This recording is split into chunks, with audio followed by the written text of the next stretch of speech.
Shalom wanita Deborah yang diberkati oleh Tuhan. Kita bersyukur kepada Tuhan. Hari ini kita berjumpa kembali untuk kita belajar bersama tentang kebenaran firman Allah. Sebelumnya mari kita akan berdoa.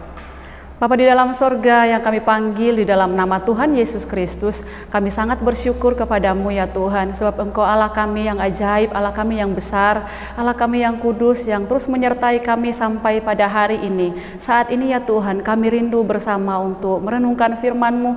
Biarkanlah hikmat, kemampuan dan pengurapan Allah menjadi bagian kami semua. Di dalam nama Tuhan Yesus kami berdoa dan bersyukur kepadamu. Haleluya, amin. Ibu-ibu yang diberkati oleh Tuhan Yesus Kristus, sepanjang 1 tahun ini Bapak Ibu Gembala mencanangkan sebuah tema untuk gereja kita, yaitu Gandol Gusti. Nah, Gandol Gusti, bergantung pada Tuhan. Mengapa kita harus bergantung pada Tuhan? Jelas karena Tuhan adalah Tuhan yang kuat, yang perkasa. Tuhan kita adalah Tuhan yang besar. Amin. Nah, hari ini kita akan belajar tentang Tuhan itu besar. Ini adalah tema kita pada hari ini, Tuhan itu besar. Mazmur pasalnya yang ke-40 ayatnya yang ke-17 berkata demikian. Biarlah bergembira dan bersukacita karena Engkau, semua orang yang mencari Engkau. Biarlah mereka yang mencintai keselamatan daripadamu tetap berkata, Tuhan itu besar. Berbicara tentang kebesaran Tuhan berarti berbicara tentang keagungan dan kedahsyatan, kehebatan Tuhan itu sendiri. Nah, di dalam ayat ini Raja Daud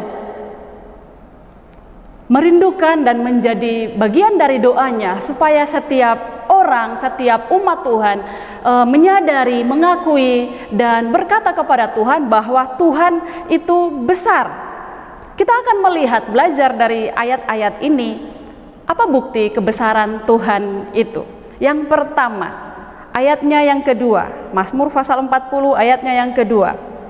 Aku sangat menanti-nantikan Tuhan, lalu Ia menjenguk kepadaku dan mendengar teriakanku minta tolong.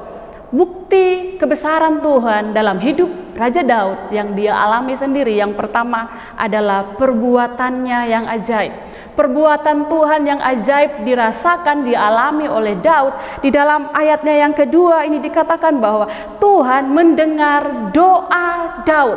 Ketika dia mengalami persoalan pergumulan dalam hidupnya, dia datang kepada Tuhan, dia berteriak kepada Tuhan dan dikatakan Tuhan mendengar doanya. Selain mendengar doa Daud, apa perbuatan ajaib lainnya yang Raja Daud rasakan? Ayatnya yang ketiga berkata demikian, Ia mengangkat aku dari lubang kebinasaan, dari lumpur rawa. Ia menempatkan kakiku di atas bukit batu, menetapkan langkahku. Selain Tuhan mendengar doa-doa seruan daripada Daud, ayatnya yang ketiga memberikan kita informasi bahwa Tuhan juga meluputkan Daud dari hebatnya penderitaan, dari hebatnya problem masalah yang dia alami pada waktu itu. Sangat jelas di sini digambarkan, Ia mengangkat aku dari lubang kebinasaan, dari lumpur rawa.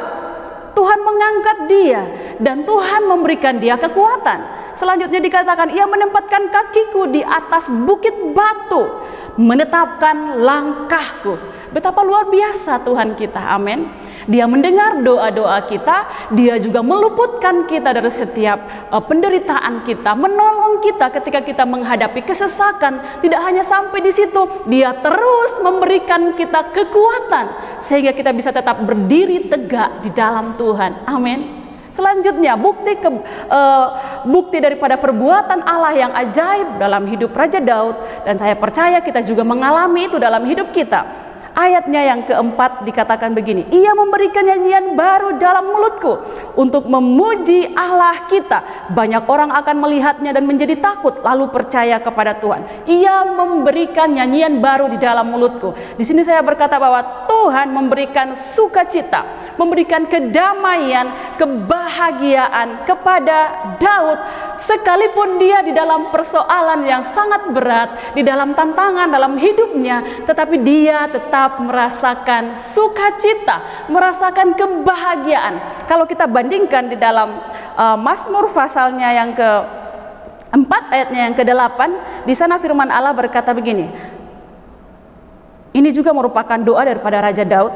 Engkau telah memberikan sukacita kepadaku lebih banyak daripada mereka ketika mereka kelimpahan gandum dan anggur. Engkau telah memberikan sukacita kepadaku lebih banyak ketika orang mengalami kelimpahan gandum dan anggur. Luar biasa bukan? Ketika orang mengalami keberkatan dalam hidupnya, jelas dia akan bersukacita, dia akan penuh dengan syukur. Tetapi di sini Raja Daud menuliskan bahwa kualitas sukacita itu lebih besar kalau itu berasal daripada Tuhan. Amin. Mari ibu-ibu yang diberkati oleh Tuhan Yesus Kristus, seperti Raja Daud mengakui perbuatan Tuhan yang sangat besar dalam hidupnya, biarkanlah kita juga membawa dalam hari-hari kita. Kita akan terus berkata, Tuhan itu besar lewat perbuatan-perbuatan ajaib yang sudah kita alami dalam hidup ini. Raja Daud mengalami hal itu. Tuhan mendengar doa-doanya, Tuhan meluputkan dia, menolong dia di dalam kesesakan yang dia alami, dan juga Tuhan menguatkan dia sehingga dia tetap berdiri tegak. Tuhan juga memberikan sukacita, kebahagiaan, rasa damai yang berlimpah itu tidak sama dengan apa yang dunia bisa berikan. Artinya apa di sini ibu-ibu? Di dalam Tuhan ada kepuasan. Sukacita, kebahagiaan yang dunia berikan dengan dari Tuhan itu sangat berbeda. Yang dari Tuhan itu bertahan lama. Yang dari Tuhan itu menghasilkan kepuasan di dalam diri kita, sehingga kita akan selalu bisa bersyukur kepada Tuhan. Amin. Yang kedua, bukti bahwa Tuhan itu besar di dalam ayat-ayat ini. Ayatnya yang ke-6. Banyaklah yang telah kau lakukan ya Tuhan Allahku, perbuatanmu yang ajaib dan maksudmu untuk kami. Tidak ada yang dapat disejajarkan dengan engkau. Aku mau memberitakan dan mengatakannya, tetapi terlalu besar jumlahnya untuk dihitung. Tidak ada yang dapat disejajarkan dengan engkau. Ini pengakuan daripada Raja Daud. Bahwa yang kedua, bukti bahwa Tuhan itu besar, pribadinya hebat. Yang pertama tadi perbuatannya yang ajaib. Yang kedua pribadinya yang hebat. Kata firman Tuhan, tidak ada yang dapat disejajarkan dengan Tuhan kita. Amin. Betapa dia Tuhan kita yang maha besar, yang luar biasa. Tidak ada pribadi yang dapat menyamainya. Sebab dia Tuhan adalah pribadi yang tidak ada taranya. Haleluya jemaat Tuhan. Biarkanlah firman Tuhan, perenungan kita hari ini memberikan kita kekuatan bahwa kita memiliki Tuhan yang besar. Di tengah-tengah dunia yang penuh goncangan ini, yang tidak menentu ini, tetapi kita punya pegangan bahwa kita punya Tuhan yang besar. Saya akan membacakan ayatnya yang ke-6 ini di dalam terjemahan firman Allah yang hidup. Mazmur pasal 40 ayatnya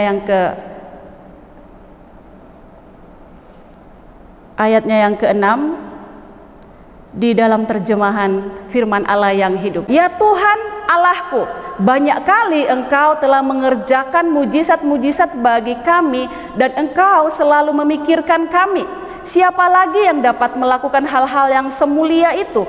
Tidak ada seorang pun yang dapat menandingi Engkau. Tidak mungkin kami dapat menceritakan segala perbuatanmu yang mengagumkan itu. Saya mengulang di kalimat seperti ini, dikatakan begini. Engkau selalu memikirkan kami. Engkau selalu memikirkan kami. Selain banyaknya mujizat-mujizat, selain banyaknya pertolongan demi pertolongan yang Tuhan kerjakan dalam hidup Raja Daud, dan saya percaya dalam kehidupan setiap kita ibu-ibu yang diberkati Tuhan, firman Allah berkata bahwa Tuhan itu selalu memikirkan kita. Artinya apa? Bahwa setiap kita ibu-ibu yang diberkati Tuhan senantiasa ada dalam pikirannya Tuhan. Jadi biarlah kita tetap bersemangat menjalani hidup ini ibu-ibu, amin. Sebab ada Tuhan yang senantiasa bersama dengan kami. Mungkin suami, anak kita, orang-orang terdekat kita bisa melupakan kita, tetapi Tuhan tidak pernah melupakan kita, amin. Tuhan selalu memikirkan kita. kita ada di dalam hatinya Tuhan, kita ada di dalam pikirannya Tuhan. Artinya bahwa mata Tuhan senantiasa tertuju kepada setiap kita, wanita-wanita Deborah yang takut akan Tuhan. Kalau Tuhan memikirkan kita, kalau kita ada di hati Tuhan, artinya bahwa Tuhan pasti memelihara kita. Tuhan pasti memberikan kita pertolongan tepat pada waktunya. Tuhan pasti memberikan kita kekuatan. Tuhan pasti menopang setiap kita. Amin. Beranilah menjalani kehidupan ini, ibu-ibu ya. Apapun yang terjadi, mari ingat kembali bahwa kita memiliki Tuhan yang besar dan bahwa kita senantiasa ada dalam pikirannya dan di hatinya Tuhan. Kita tidak tahu apa yang akan terjadi ke depan, ibu-ibu. Setiap hal yang terjadi, baik itu manis, baik itu pahit, tentunya kita tahu ada dalam kendali tangan Tuhan. Maka mari tantangan apapun yang akan kita hadapi, mari kita datang kepada Tuhan. Akui bahwa kita memiliki Tuhan yang besar dan biarlah kita tetap hidup takut akan Allah. Wanita yang diberkati oleh Tuhan, saya mendorong setiap kita untuk terus bersyukur kepada Tuhan karena Dia Tuhan kita yang besar. Di dalam ayat-ayat ini sudah jelas dikatakan bahwa karena perbuatannya yang ajaib dan juga karena pribadinya yang begitu hebat.